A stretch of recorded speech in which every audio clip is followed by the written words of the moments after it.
Welcome to the third topic of Module 7, gunshot residue. We will begin by defining gunshot residue. Next, we will discuss the methods of analysis for samples which are taken from hands, and then finally, the methods of analysis for samples involved in distance determination.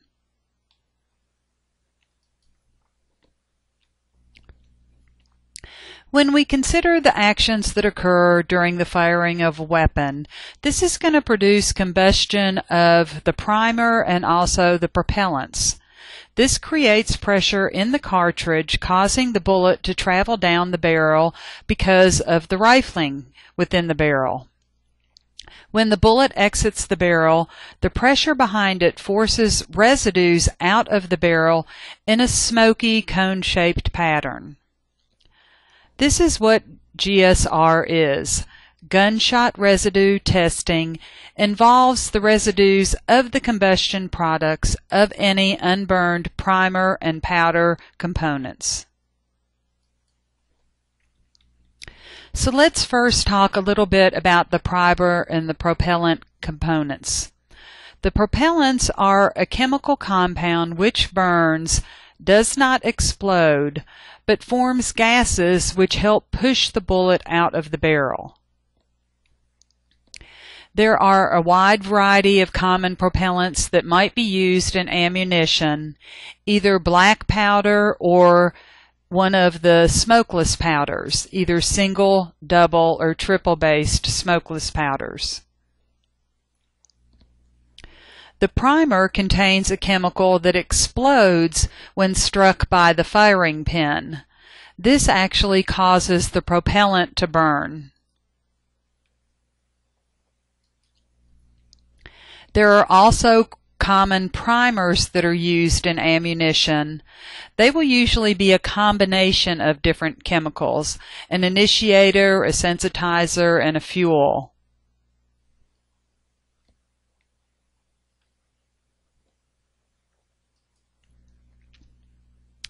The interpretation of gunshot residue depends on the actual type of analytical testing performed. Gunshot residue may actually be found on skin or clothing of the person who fired the weapon or who is in close proximity to that weapon being fired, or it might also be found at the entrance of a target wound. The analytical testing for these two types of gunshot residue are different from each other. So when gunshot residue is found on the skin of a person's hand, the examination is generally being performed to determine if that person was the shooter or was in close proximity of a weapon being fired. When gunshot residue is found on the entrance of a target or wound, the examination is generally being performed to determine distance determination. The firing of a weapon produces combustion of the propellant and the primer. This creates the pressure in the cartridge, causing the bullet to travel down the barrel because of the rifling. But it also causes the gunshot residue to be expelled from that rifle. Gunshot residue testing examines the residues of these combustion products and any unburned primer and powder components. Usually it is the primer components that are easier to detect in the residues because they don't get as hot as the powder itself. So initially we want to talk about the detection of gunshot residue evidence. Usually this is going to involve hand sampling of individuals present at the incident itself, if we're talking about the detection of gunshot residue on individuals versus the distance determination. But then visual searches combined with the oblique and alternate light sources, in addition to magnification, can sometimes be used to determine areas where distance determination might be needed. Always remember to document your evidence either through notes or photographs. You want to be able to preserve your evidence. So depending on the type of analysis of GSR, this might be done in two different methods. It might be done by taking collections from a gunshot residue kit, or it might be doing the collections of the areas that need the distance determination. With either way, you want to always remember to use the most direct but the least intrusive method. If it involves hand sampling to determine if someone was a shooter or was in close proximity to a weapon being fired, you want to always try to collect these samples as soon as possible. Likewise, if it's a sample that's being collected for distance determinations, you want to make sure that the areas are going to actually be protected so that any residues that might be present will not be lost in the transportation. It's also necessary in the distance determinations for the weapon itself and ammunition to also be collected. So you need to be concerned with the known samples. Keep in mind, in many situations, you are going to be packaging firearms. So you want to make sure that these are unloaded, but then also include your documentation of the location of the cartridges that may still be in the weapon. You want to make sure that the items are going to be wrapped to protect any residues if it is going to be necessary for distance determinations, and that you also contain your known samples. Always remember to label your evidence with the appropriate warning or biohazard labels, and to include identifiers and times and dates for your chain of custody. If we begin by talking about gunshot residue testing, specifically on the hands, we're going to be looking for 3 primer elements. We'll be looking for lead, barium, and antimony. However, usually these 3 elements are present in most ammunition, but since 1990, there are some ammunition manufacturers that have started to use lead-free primers. In this instance, it's very important that you relay the information about the ammunition being used in the case to the analyst. The method of collection for gunshot residues on hands depends on the actual instrumental analysis that's going to be performed. There are 3 different instruments that can be used in the analysis of gunshot residue, either atomic absorption, scanning electron microscopy, or inductively coupled plasma mass spectrometry. If the samples are going to be analyzed by atomic absorption or ICP mass spectrometry, they can be collected using cotton swabs or cloth swabs that have been diluted in or moistened with a dilute nitric acid solution. The swab are then going to be applied to the areas of interest. So you'll be taking separate swabs for different areas on the hands and for both hands. There's also going to be a swab that will be moistened only with the nitric acid that will be collected as a control sample. Standards will be used in the laboratory to quantitate and qualitate the instrument being used for the analysis. Standards will be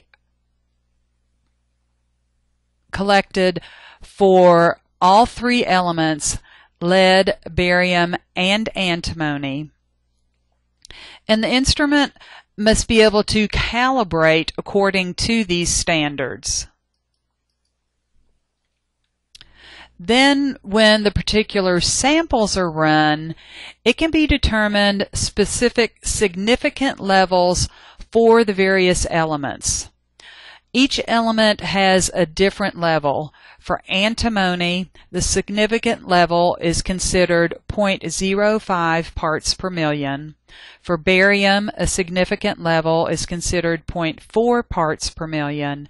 And for lead, a significant level is considered 0.4 parts per million. When samples are found to have significant levels of all three elements, barium, lead, and antimony, it is indicative of gunshot residue. This means that the person has fired a weapon or that they were in close proximity to the discharging of the weapon or that they have recently handled a discharged weapon. Although values for significant levels may have been established, there are some circumstances that need to be taken into consideration when you're comparing results of gunshot residue testing. This is what type of ammunition was used, if there was delay in collecting the samples, if there was activity after the firing, and then also occupational and environmental conditions. Remember again that there is some rimfire ammunition that does not contain all three elements. Significant levels of lead and barium may be found. However, antimony would not be identified.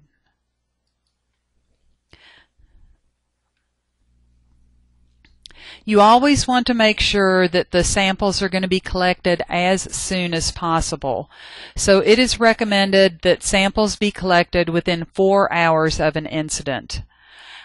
After this time span, particles can be lost, and this will also depend on the actual movement of the individual and if any washing of the hands has taken place, because this can diminish or destroy any gunshot residue that may have been present.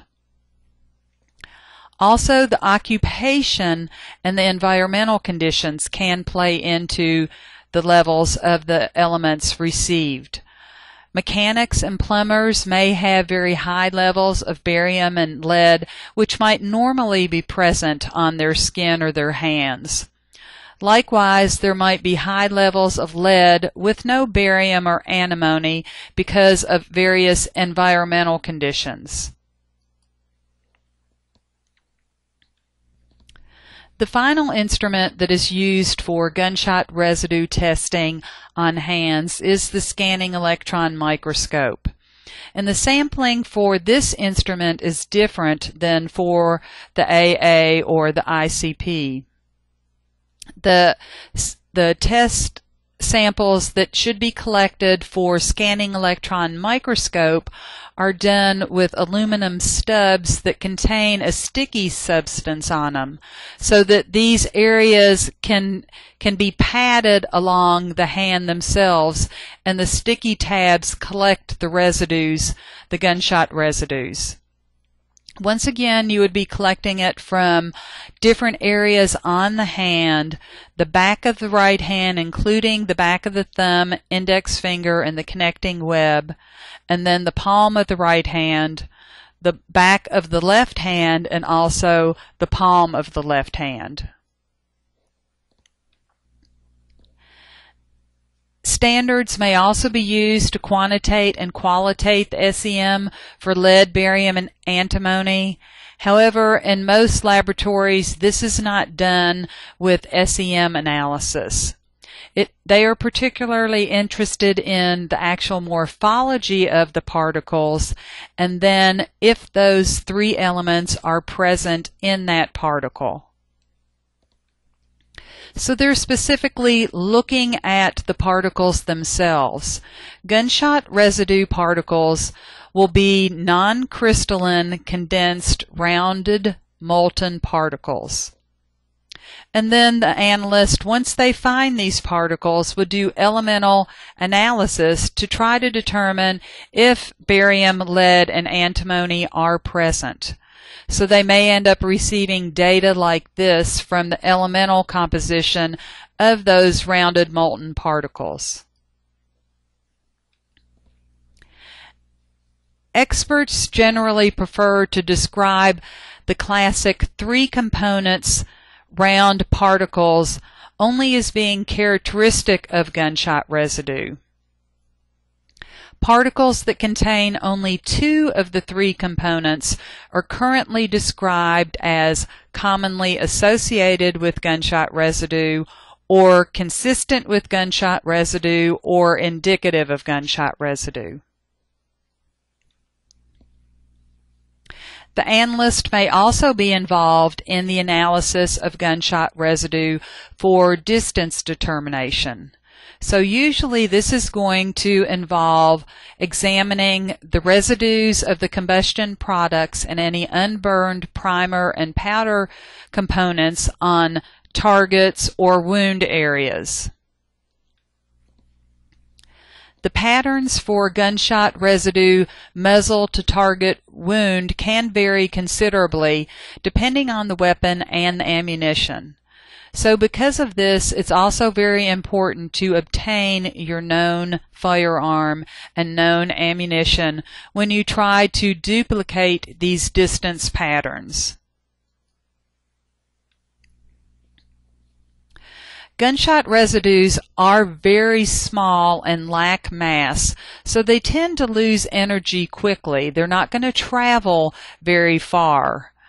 Usually you'll see gunshot residues approximately anywhere from 3 to 5 feet that they might travel, but this is very dependent on the weapon and also the ammunition. As that weapon gets closer to the target, the residues are going to be a lot more concentrated. And the overall pattern or the overall diameter of the pattern is going to be a lot smaller. So you can see from these two examples where the weapon was actually 3 inches away from the cloth versus 9 inches away. The 3 inches is a lot more concentrated and that pattern is a lot smaller, where with the 9 inches it is a lot more dispersed. So the examiner would be making test patterns to compare back to the pattern that's actually on the target or the evidence itself. At times, they may also conduct a microscopic examination to locate any unburned particles of gunpowder. Depending on the ammunition, these particles can take on a wide variety of sizes and shapes, but they are very easy to identify and collect with the aid of a stereo microscope. This is a digital image of a residue particle. So you can see they're very easy to locate and identify. It's going to be approximately 1/20th the size of a period. So this image has actually been greatly magnified to show you the residue particle.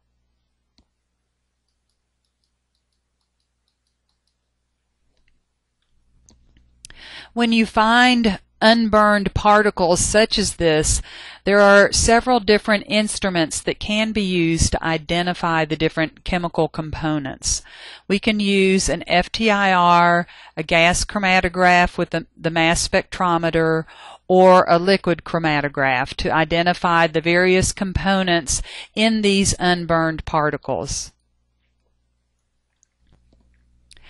However, if the analyst doesn't find any unburned particles, then they're going to go ahead and proceed with chemical processing to try to prove the presence of the gunshot residue, even though they can see those patterns.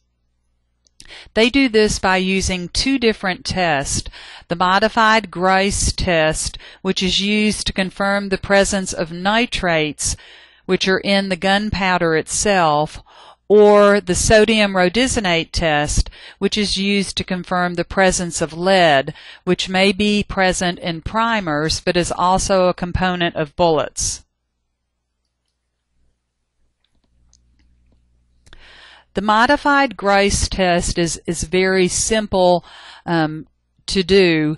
They use a desensitized piece of photographic paper that has been treated with the specific Grice reagent.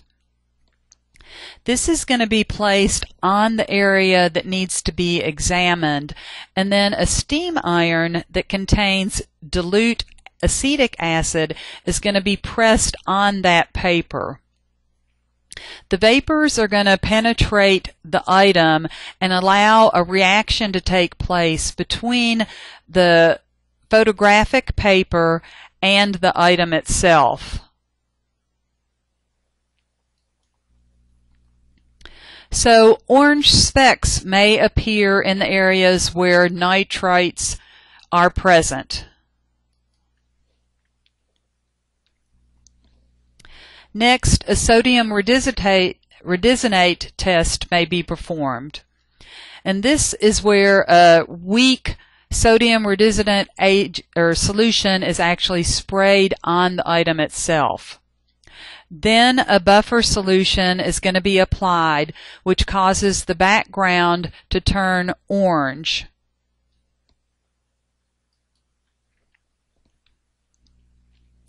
Lead residues that are present will begin to turn a bright pink color, and then the area will be sprayed with dilute hydrochloric acid to confirm the presence of the lead.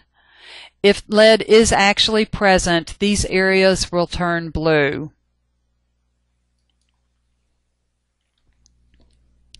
Both types of gunshot residue examinations, whether it's hand samplings or distance determinations, have been accepted in courts for many years. When a hand sample examination is performed by atomic absorption or ICP, the analyst is able to reach one of two results: that there are significant levels of antimony, barium, and lead are detected, and this is indicative of gunshot residue, or that there were not significant levels of antimony, barium, and lead detected. And this would not be indicative of gunshot residue, nor does it eliminate the possibility that the subject handled or discharged a firearm. In instances where the hand sampling has been analyzed by an SEM with the elemental analysis also being performed, they can sometimes reach the conclusion that all three elements were detected in the molten spherical particle that is characteristic of gunshot residue. However, if the elements are not detected, this means that it is not indicative of gunshot residue, nor does it eliminate the possibility that that subject handled or discharged a firearm. So when hand sampling is done and the analysis is performed, if GSR is detected, this means that the person may have recently fired a weapon, or that they were in close proximity to the discharging of a weapon, or that they handled a recently discharged weapon. We also need to talk about the distance determinations. So when a pattern of gunshot residue is found on a target and the firearm and ammunition are known, the firearm examiner can determine a distance bracket for that pattern. But be very careful with the weapon and the ammunition that is used. If these aren't available, you have to be careful in your statements and your interpretations of the patterns. Usually with distance determination, they might say that it is either close range or contact or intermediate range. So contact was found if the bullet entrance hole in the area displays the physical effects and gunshot residues consistent with contact or near contact gunshot. Close range would be up to 12 inches, and an intermediate range might be over 12 inches. There might also be some instances where there are no residues that are found around a bullet hole. And this can mean that the firearm was at a distance far enough away that the residues did not reach the garment, or there could be an intervening object between the firearm and the garment itself. Also, some gunshot residues could have been removed because of severe handling or heavy bleeding or by some other means.